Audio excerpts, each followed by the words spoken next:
Welcome back, another episode. The third episode of Season 2 offers a peek at how families outside of House Targaryen are being impacted by the impending conflict. Tensions between House Bracken and House Blackwood, longtime rivals and neighbors, explode into a violent conflict in this scene when one makes claims for King Aegon and the other for Queen Rhaenyra. When the war is over, the battlefield is covered in bodies. Eric and Eric are buried together in Dragonstone. Rhaenys is aware that Aegon and his impetuous young colleagues may have been the ones who gave the order saved her life. In exchange, Mysaria now demands a seat on her court. She's also after the Hightowers for retribution. Daemon, in the meantime, rides a dragon into Harrenhal on a stormy night. He asserts that Rhaenyra is the rightful owner of the biggest castle in the Seven Kingdoms. Sir Castellan Simon Strong of Harrenhal readily swears allegiance. Daemon is dubious, but Simon reassures him that they are no longer devoted to one another, despite the fact that his grandnephew, Larys Strong, works for King Aegon. Alicent's brother, Sir Gawain Hightower, travels from Old Town to King's Landing.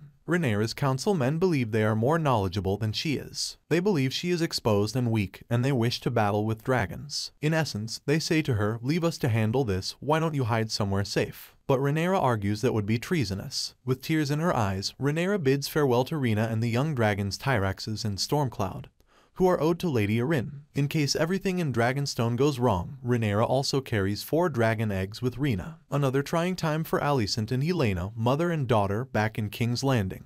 Helaena, who is still grieving over her son Jaehaerys, is told by Alicent that sadness is a condition of motherhood. Helaena expresses forgiveness to her mother, most likely in reference to the fact that Cole wasn't present to keep them safe. Aegon is getting ready for combat elsewhere in the castle by donning his Valyrian steel armor, as befits a conqueror. However, Larys Strong coerces him into remaining at home. We encounter another Targaryen, a bartender claiming to be King Jaehaerys' grandson, in the midst of a busy King's Landing tavern. He is the bastard brother of Daemon and Viserys I, the son of Balon the Brave, and the uncle of Rhaenyra. Finally giving in, Rhaenyra reads one of Alicent's letters while she is alone at Dragonstone, missing her children. We cannot, however, see what it says. Cole, Gwaine, and the other knights see Baelor riding her dragon, Mundenser, in the skies as they enters Alicent's Rivers, a wet nurse, as he wakes up again in the courtyard of Harrenhal. She informs him at the last minute, despite Rhaenyra's best efforts to explain that he was determined for her to replace him. Rhaenyra inquires as to her father's last words and if he mentioned her name. Although Aegon was described as the prince that was promised to bring the kingdom together, Alicent claims he didn't. Rhaenyra prickles her ears. Is this the promised prince? Does that imply that he also brought up the Song of Ice and Fire with Alicent?